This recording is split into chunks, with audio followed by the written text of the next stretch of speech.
रागादिरोगान् सततान् शक्तान् अशेषकाय प्रसृतान् शेषान् औत्सुक्यमोहारतिदां जघान यो पूर्ववैद्याय नमोऽस्तु तस्मै। हम अष्टांग हृदय का उदर निदान पढ़ रहे हैं। इस उदर निदान के हमारे 39 श्लोक हो गए हैं। आज हम 48 श्लोक से आगे पढ़ने वाले हैं। उदर का निदान जब भी देखते हैं तो कोई भी जो उदर है वो हम ये देखते हैं कि पहले उसकी अजातोदकावस्था है, फिर उसकी पिच्छावस्था है, और फिर अगर कोई भी उदर का अच्छी तरीके से चिकित्सा नहीं किया जाता है तो उस समय ये जो उदर है, सब उदर जो है वो पिच्छावस्था इसके बाद में जो जातोदकावस्था है यानी उदक दौर या फिर दकोदर जिसे कहा जाता है, वो उसमें परावृत्त हो जाते हैं। कोई भी चिकित्सा करते समय जो उदर है उसकी चिकित्सा पहली स्टेज में ही अगर की जाती है तो उसके परिणाम बहुत ही अच्छे आ जाते हैं। जातोदकावस्था है वो ट्रीट करने के लिए थोड़ी सी उसमें दिक्कत रहती है या फिर साध्या तो उसमें चेंज हो जाता है। इसी के लिए पूर्व अवस्था में ही उदर जो है उसका चिकित्सा करनी चाहिए। हमारे जो डोंबिवली का क्लिनिक है उसमें पेशेंट आते थे एकदम थिन, और उसको कुछ खाने के लिए कभी भी भूख भी नहीं लगती थी, और इसी के लिए सोनोग्राफी करने के लिए बोला तो उसमें उसको असाइटिस इसका आ गया था। फिर वो फ्लूइड थ्रिल है या फिर हॉर्सशू शेप डलनेस है, ऐसे सब बातें उसमें है। इसमें जैसे कि हम चिकित्सा बाद में पढ़ेंगे ही, लेकिन ऐसे जो केसेस रहते हैं इमीडिएटली अगर ट्रीट किए जाते हैं तो पूरी तरीके से जो उदर है उसका जो पानी है अंदर ही अंदर अच्छे तरीके से सूख जाता है, और फिर पेशेंट जो है वो उसका लाइफ स्पैन और बाकी क्या बोल सकते हैं क्वालिटी ऑफ लाइफ, वो दोनों भी अच्छा रहता है। पेशेंट को जो है वो वट के जो पत्र रहते हैं उसके ऊपर सरसप का तेल लगा के स्वेदन करके फिर पट उदर बंधन करने के लिए बोला था। फिर उसके बाद में आरोग्यवर्धिनी और इसमें कुछ स्पेसिफिक जो मेडिसिन बताए गए हैं कि जैसे ही फलक त्रिकादी है, रजनीदार भी है, या फिर उसमें हमने सब देखा है कि निदान पढ़ते समय कि उसमें दूषी विष या फिर विष का संबंध बहुत ज्यादा होता है। इसी के लिए सर्व विषनाशक यवागो, रसपाचक, दूषी विषारी अगध, ऐसे सब मेडिसिन उसमें यूज किए। फिर 3 महीने के बाद जब भी रिपीट यूएजी किया तो उसमें ये देखने के लिए मिला कि वो जातोदकावस्था है वो तो है ही नहीं, और असाइटिस पूरी तरीके से अच्छा हो गया। फिर उसमें उसको आगे भी 3 महीने मेडिसिन कंटिन्यू रख दिया था। फिर ऐसे समय मेडिसिन कंटिन्यू करना ये बात बहुत ही ज्यादा इम्पोर्टेंट रहती है। इसका कारण यही है कि सोनोग्राफी में जो उदक यानी उदक का संचिति है वो नहीं दिख रही है, लेकिन फिर भी ऐसा भी हो सकता है कि अगर पेशेंट अपथ्य सेवन करता है तो उसके कारण वापस वो होने की संभावना रहती है। ऐसे केसेस में पेशेंट को पथ्य जो है वो समझा के अच्छी तरीके से उसको उसका एक्सप्लेन करना ये जरूरी रहता है, और उसी के साथ में मेडिसिन कंटिन्यू करना सो दैट बॉडी का फिजियोलॉजी है वो भी चेंज हो जाए। ऐसे अगर हम करते हैं तो उसमें बहुत सारे अच्छे रिजल्ट्स देखने के लिए मिलते हैं। और उस पेशेंट को आज मेरे ख्याल से मोर देन 1 ईयर हुआ है। फिर उसके बाद में जातोदकावस्था तो है ही नहीं, उसकी भूख भी बढ़ गई है, और फिर खाने पीने के जो हम रूटीन बताते हैं कि 10 ओ क्लॉक को इवनिंग, 7 ओ क्लॉक को डिनर ऐसे लेना चाहिए, ऐसे अगर करते हैं तो ये पेशेंट जो है वो बहुत ही अच्छे तरीके से सुधर जाते हैं। उधर है तो इसमें कुछ होगा ही नहीं, ऐसा कभी कभी पेशेंट्स के बारे में हमें जो लगता है ना ऐसी बात नहीं होती है। उसका कारण क्या है वो देख के उसके अनुसार हमें चिकित्सा करनी रहती है। ये हमेशा से ध्यान में रखना चाहिए, और इसमें पथ्य बहुत ही ज्यादा महत्वपूर्ण रहता है। फिर उसके बाद में आगे का हम अभी पढ़ते हैं। उपेक्षया च सर्वेषु दोषाः स्वस्थानश्च्युताः पाकाद्रवाः द्रवीकुर्युः सन्धिस्रोतो मुखान्यपि स्वेदश्च बाह्यस्रोतस्सु विहतस्थिर्यगा स्थितः तद एव उदकम् आप्य पिच्छां कुर्यात् तदा भवेत् गुरुदरं स्थिरं वृत्तम् आहतं च न शब्दवत् मृदुव्यपेतराजिकं नाभ्यां स्पृष्टं च स्पर्शति सर्पति तदनुदकजन्मस्मिन् कुक्षि वृद्धिस्ततोऽधिकं शिरान्तर्धानम् उदकं जठरोक्तं च लक्षणम्। अभी इसमें ऐसे कहा गया है कि उपेक्षया च सर्वेषु दोषाः स्वस्थानश्च्युताः, कोई भी जो उदर है यानी वातोदर है, पित्तोदर है या फिर कफोदर है, सान्निपतिक उदर है, कोई भी उदर जो है उसमें अगर उपेक्षा की जाती है तो दोषाः स्वस्थानश्च्युताः, दोष जो है वो स्वस्थान से च्युत हो जाते हैं यानी बहुत ज्यादा बढ़ जाते हैं। पाकात द्रवाः द्रवीकुर्युः संधि स्रोतो मुखानि अपि, इसमें क्या है, सो पाकात द्रवाः द्रवीकुर्युः, अभी इसमें पाक करने के कारण क्या होता है कि द्रवीकुर्युः द्रवाः, जो द्रवीभूत है उस जो भाव पदार्थ है उसको द्रवीभूत करके संधि स्रोतो मुखान्यपि स्वेदश्च बाह्य स्रोतस्तु विहतः तिर्यगा स्थितः, द्रवीकुर्युः स्वेदः च बाह्य स्रोतस्तु, बाह्य अभ्यंतर जो स्रोतस है, संधि स्रोतस मुख, स्रोतो मुख ऐसे कहा गया है। सो ये जो है उसमें स्रोतस जो है उसमें भी द्रवीकरण किया जाता है यानी उसमें बहुत ज्यादा स्राव होने लगता है। और स्वेदश्च बाह्य स्रोतसु, बाह्य स्रोतस जो है उसमें स्वेद जो है वो भी विहत हो जाता है, तिर्यगा स्थितः, ये जो स्वेद है वो भी विकृत होने के कारण क्या हो जाता है, तद एव उदकम आप्य, वही स्वेद जो है वो बाहर नहीं निकल पाता है, इसके लिए वही उदकम आप्य यानी उदक को मिलके पिच्छाम कुर्यात् तदा भवेत्। सो इसमें स्वेदाम्बु वाहिनी स्रोतांसी ऐसे जो कहा गया है कि स्वेद व स्रोतस और अम्बु व स्रोतस, ये दोनों जो है वो इसमें इन्वॉल्व हो जाते हैं। सो स्वेदाम्बु वाहिनी स्रोतांसी समानाधिष्ठितः, सो समान जो है वो अग्नि समीपस्थः है। सो इसमें हमें समान का कितना महत्व है ये हमें इसमें जान लेना चाहिए। सो अगर समान विकृत नहीं है, अगर अग्नि विकृत नहीं है तो उदर जैसा व्याधि जो है वो नहीं होगा। अगर समान विकृत है, अग्नि विकृत हो गया है तो उसके कारण स्वेद वह स्रोतस, अम्बु वह स्रोतस, ये दोनों विकृत होने के कारण क्या हो जाएगा, उदर की उत्पत्ति हो जाएगी, क्योंकि उसमें स्वेदन होने के कारण बहुत सारे जो भाव पदार्थ है उसका स्वेदन हो जाएगा, स्रोतों का स्वेदन हो जाएगा और द्रवीकरण ज्यादा हो जाएगा। द्रवीकरण होने के कारण वो जो पिच्छा स्राव हो रहा है वो अंदर ही अंदर जमा हो जाता है और फिर उदर की उत्पत्ति हो जाती है। तद एव उदकम आप्य पिच्छाम कुर्यात् तदा भवेत्। तो लक्षण कैसे आते हैं, गुरुदरम स्थिरम वृत्तम आहतन न शब्दवत, गुरु उदरम, उदरम गुरु, स्थिर वृत्तम, अभी वापस वही वही शब्द यूज किए हैं ऐसे कभी कभी लगता है, लेकिन ऐसी बात नहीं है। तो इसमें क्या है, उदरम गुरु, पहली बात है कि उदर जो है वो गुरु, बहुत हेवीनेस, पेशेंट भी कहता है कि उदर जो है वो हेवीनेस फील होता है।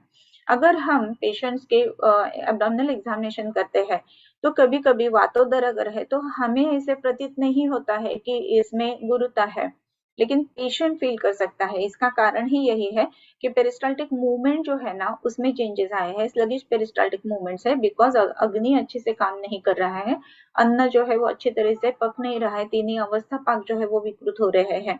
तो पेशेंट के जो पेरिस्टाल्टिक मूवमेंट्स है स्लो स्लगिश होने के कारण उनको गुरु उदरम ऐसा प्रतीत होता है।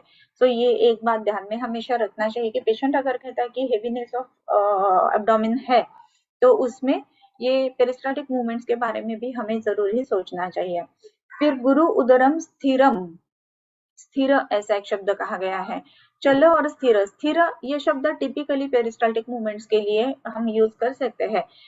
एब्डोमेन अगर हम देखेंगे तो स्पेसिफिकली अगर पोस्ट ऑप हम जब भी फॉलोअप्स लेते हैं तो पोस्ट ऑपरेटिव फॉलोअप लेते समय हमेशा पेट को स्टेथोस्कोप लगा के फिर उसमें पेरिस्टाल्टिक मूवमेंट है या नहीं है ये देखा जाता है।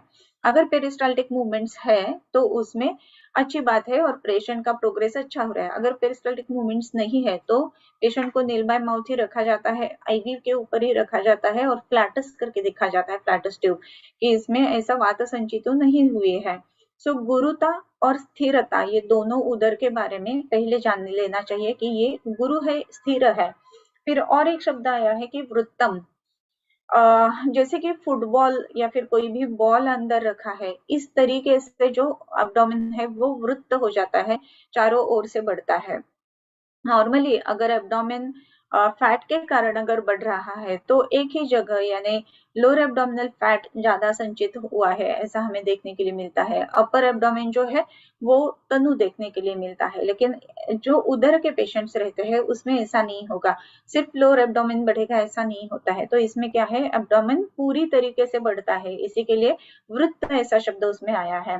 गुरुदरम सिरम वृत्तम आहतन च न शब्दवत, च यानी और एक उसमें सिम्टम है आहतन न शब्दवत, अगर आघात करते हो तो उसमें शब्द नहीं आता है, इसी को हम डल नोट ऐसा जो कहते हैं। डल नोट जब भी देखना है कोई भी पेशेंट के बारे में अगर हमें नोट्स देखने हैं तो हचसन क्लिनिकल मेथड से वो भी जरूर पढ़ना चाहिए। हमें लगता है कि उन्होंने ये सब डेवलप किया है, हाँ ठीक है अच्छी बात है, लेकिन इसमें भी वही सिम्टम सब देखने के लिए मिलते हैं, ये भी जान लेना चाहिए। सो आहतन च न शब्दवत, शब्द नहीं आता है, शब्द नहीं आता है इसका मतलब है चेंज्ड वॉइस आता है। सो नोट्स जो रहते हैं ना उसमें डल नोट एक है और रेजोनेंस नोट एक है। जो रेजोनेंट नोट है उसमें क्या है, तो अंदर अगर हवा है यानी कुछ भी ऐसा हेवीनेस या फिर कोई भी फ्लूइड नहीं है तो उसका नोट अलग आ जाएगा, उसका जो नोट है वो एकदम तारा सप्तक में रहता है ना वैसा आ जाता है, राइट। और अगर फ्लूइड है उसमें तो उसका नोट जो है तो लोअर नोट के ऊपर आता है, यानी डल नोट जिसे हम कहते हैं वैसा सुनने के लिए महसूस होता है। सो नोट्स देखते समय कैसे देखना है, तो नॉर्मली जो लेफ्ट हैंड है वो हमें पेशेंट के जो एब्डोमेन है उसके ऊपर प्रेस करना है, मिडिल फिंगर जो है उसका जो मिडिल फैलेंस है उसके ऊपर ऐसा थ्रिल करना है। ऐसा अगर हम नोट चेक करते हैं तो उसका हमें प्रतीत होता है कि उसका वॉइस कैसा है, उसके अनुसार हमें देखना चाहिए ये डल नोट है या फिर रेजोनेंट नोट है। अगर उधर है तो डल नोट इसमें जरूर पूरे जो एब्डोमेन है उसमें देखने के लिए मिलता है। टिपिकली हॉर्सशू शेप जो है यानी जो एम्बिलिकस को बीच में रख के पूरा ऐसा जो हाफ सर्कल है उसमें ज्यादा करके ये डल नोट प्रतीत हो जाता है। सो गुरुधरम स्थिरम वृत्तम आहतं च न शब्दवत, मृदु व्यपेत राजिकम नाभ्याम स्पृष्टं च सर्पते। मृदु व्यपेत राजिकम, मृदुता रहती है, एब्डोमिनल वॉल जो है ना वो थिन ज्यादा महसूस हो जाते हैं। और व्यपेत राजिकम यानी राजिकम व्यपेत, राजिका यानी जो क्या कह सकते हैं हम कि उसमें जो राजिका यानी रेखा जो रहती है ना, तो वैसी जो रेखा है वो व्यपेत वो नहीं होती है, एकदम टेंस एब्डोमेन है। नॉर्मली उसके ऊपर झुर्रियां रहती है, वो झुर्रियां पूरी तरीके से गायब हो जाती है। मृदु व्यपेत राजिकम नाभ्याम स्पृष्टं च सर्पति, नाभि के जगह में अगर हम उसको प्रेस करते हैं तो सरपति यानी कुछ तो हलचल अंदर होती है ऐसा महसूस होता है। सो ऐसे जो केसेस रहते हैं ना उसमें जो हमें देखना है तो एक तो नोट देखना है, हॉर्सशू शेप डलनेस देखना है, फिर जो सेंटर यानी जो नाभि है उसको अगर अंदर हम प्रेस करते हैं तो अंदर कुछ हलचल हलचल हो रही है ऐसा महसूस होता है। आपने देखा रहेगा कि वाटर फील्ड बलून्स रहते हैं, सो वाटर फील्ड बलून जो है उसके अंदर अगर हम ऐसा प्रेस करते हैं तो पानी अंदर का हिलता है, इसी के लिए वो सरपति ऐसा एक शब्द उसमें आया है। ओके, सो इसकी अगर योग यानी दूसरी कुछ चीज के ऊपर अगर हमें परीक्षा करनी है तो वाटर फील्ड बलून और एयर फील्ड बलून ये दोनों प्रेस करके देखना है। एयर फील्ड बलून जो है वो अगर हम प्रेस करते हैं तो अंदर जो महसूस होता है वो भी हम जान सकते हैं, और वाटर फील्ड बलून जो है उसमें अगर हम प्रेस करते हैं तो उसमें जो चेंजेस है यानी सरपति यानी कुछ तो अंदर हिल रहा है, ये चेंजेस हम उसमें देख सकते हैं। तदनु उदक जन्मस्मिन् कुक्षि वृद्धिस्ततोदिकम, तद अनु उदकः जन्मः अस्मिन्, तो उसके बाद में इसके अंदर उदक जन्म हुआ है यानी उसके अंदर जो पानी है भरा हुआ है, और कुक्षी वृद्धि कुक्षी में उसकी वृद्धि देखने के लिए मिलते हैं। अभी जैसे हमने पहले पढ़ा कि वृत्त उदर यानी फुटबॉल जैसा उदर है, और इसमें कुक्षी वृद्धि ऐसे कहा गया है। कुक्षी वृद्धि यानी दोनों बाजू के जो फ्लैंक्स हम कह सकते हैं, यानी राइट और लेफ्ट इंग्वाइनल जो है उसमें ये पानी ज्यादा भरा हुआ रहता है, इसी के लिए कुक्षी वृद्धि, क्योंकि जो ग्रेविटी है उसके कारण ये दोनों जो गटर्स है पैराकोलिक गटर्स उसमें ये पानी ज्यादा करके भर जाता है। सो कुक्षी वृद्धि अधिक कहा ऐसा है उसमें। सो कुक्षि वृद्धि अधिक, वृद्धि तो अधिकम, कुक्षि वृद्धि अधिक देखने के लिए मिलती है। सिरांतर्धानम उदकम, सिरा अंतर्धान, अंतर्धान पावने, ऐसा जो हम कहते हैं ना कि अंतर्धान हो गए, सो अंतर्धान यानी गायब हो गए, सो अचानक से निकल गई है ये सिरा, ऐसे देखने के लिए मिलता है। सो सिरा अंतर्धानम यानी जो सिरा है वो हमें इसमें देखने के लिए मिलती ही नहीं। सिरांतर्धानम उदकम जठरोक्तंच लक्षणम, जठर उक्तंच लक्षण, ये जठर के लक्षण है। जठर ये जो है ये वर्ड सिनोनिम है उदर का।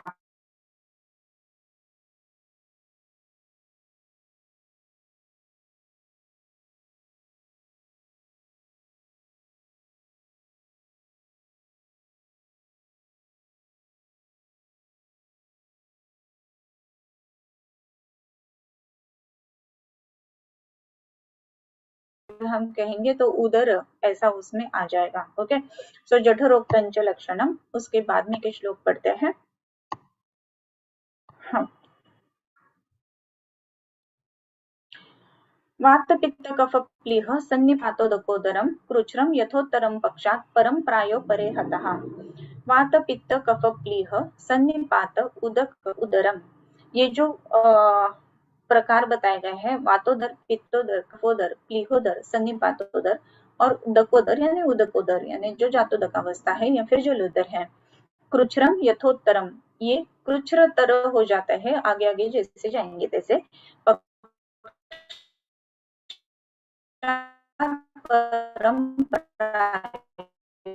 अपरे हतः, पक्षा के जो लास्ट दो बताए गए हैं वो 15 डेज में ही हतः यानी मनुष्य का आयुष्य जो है वो खत्म कर देते हैं। यानी वातोदर अगर है तो वो साध्य है, पित्तोदर है वो साध्य रहेगा, कफोदर है वो थोड़ा सा दिक्कत वाला कष्ट साध्य रहेगा लेकिन साध्य है। प्लीहोदर और सन्निपात उदर, इसमें भी प्लीह जो है वो ज्यादा कष्ट साध्य रहेगा।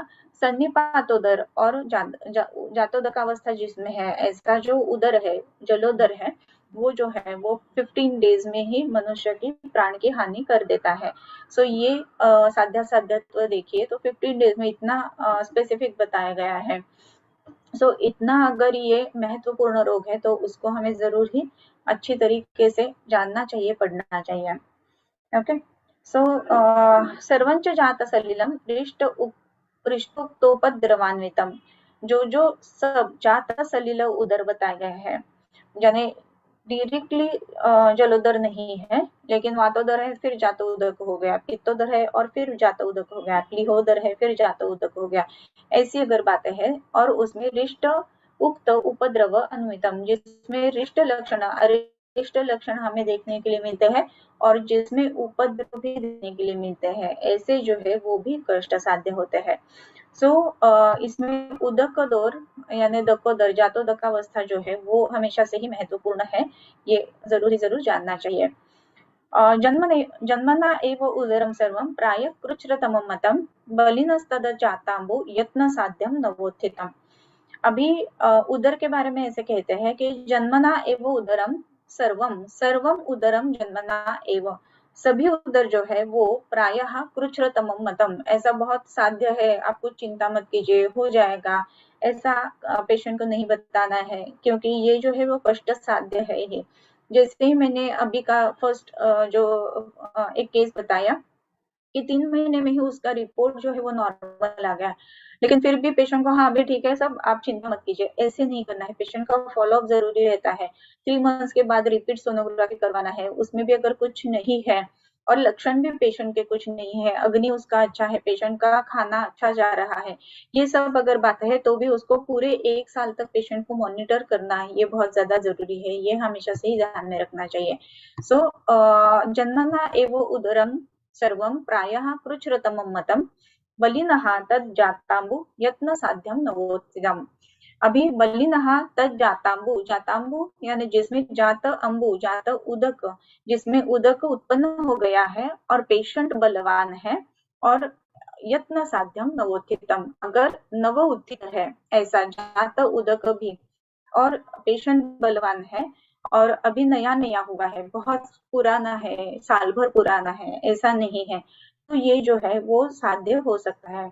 यत्न साध्यम नवोचितम, ये भी कैसा है, साध्य कहेंगे तो यत्न साध्य ऐसे कहा गया है। सो ये भी प्रयत्न पूर्वक ही साध्य है, ऐसी बात नहीं है कि इमीडिएटली हो जाएगा, कुछ चिंता मत कीजिए, कुछ जैसे कि सर्दी है, जुकाम है, ऐसा पेशेंट ये नहीं है। सो ये ही हमेशा हमें ध्यान में रखना है कि उदर जो है उसके बारे में हमें सतर्क हमेशा से ही रहना पड़ता है। ओके, सो इधर ये उदर का अध्याय जो है वो पूरा हो जाता है, इसी के लिए साध्यासाध्य इसमें लास्ट में बताया गया है। ओके, सो ये उधर जब भी हम पढ़ेंगे तो उसमें कम से कम 1 साल तक तो पेशेंट का फॉलोअप लेना ये ज़रूरी है। पेशेंट को कुछ सिम्पटम्स है नहीं, तो भी उसके मेडिसिन 6 मंथ्स 9 मंथ्स तो चालू रखना, ये भी बातें ज़रूरी है। एक्सटर्नल मेडिकेशन यानी जो लीप वगैरह है वो इम्पोर्टेंट है, पादोशोफ वगैरह उसमें नहीं है वो देखना इम्पोर्टेंट है, और उसकी अवस्था जो है वो जल्दी से जल्दी जान के ऐसे चिकित्सा उसमें करनी पड़ती है। तो अगर निदान हम अच्छे तरीके से करेंगे तो उसकी चिकित्सा बहुत ज्यादा सुकर हो जाती है। सो निदान यही एक महत्वपूर्ण बात इसमें है, ये हमेशा से जानना चाहिए।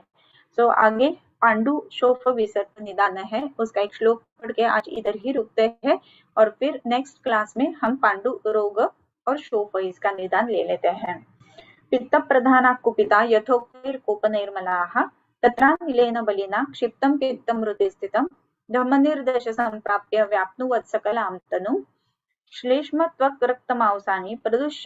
प्रदुष्य अन्तरम् आश्रितं त्वक्मांसयोस्तत्कुरुते त्वचिवर्णान् पृथक्विधान् पाण्डुहरिद्रहरितान् पाण्डुत्वं तेषु चारिकम् यतोतः पाण्डुरित्युक्तः स रोगाः तेन गौरवम्।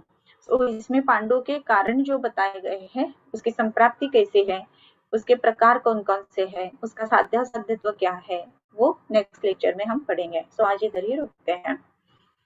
किं बहुना तुमचे केले धर्म कीर्तन हे सिद्धी गेले तीर्थ माझे शिवले पायिकपणा आता विश्वात्मके दैवे येणी वाग्यज्ञे तोषावे दोषोनी मज द्यावे पसाय दान हे जे खळांची व्यंकटी सांडो तया सत्कर्मी रती वाढो भूता परस्परे पडो मैत्र जीवांचे दुरितांचे तिमिर जावो विश्वस्वधर्म सुरे पाहो जो देवांची वर्षत सकळ मंगळी ईश्वर निष्ठांची मांदियाळी अनवरत भूमंडळी भेटतो भूता चला कल्पतरूंचे आरव चेतना चिंतामणींचे गाव फुलते जे अर्णव पियुषांचे चंद्रमे जे अलांछन मार्तंड जे तापहीन ते सर्वाही सदा सज्जन सोयरे होतो किंबहुना सर्व सुखी पूर्ण होनी तिही लोकी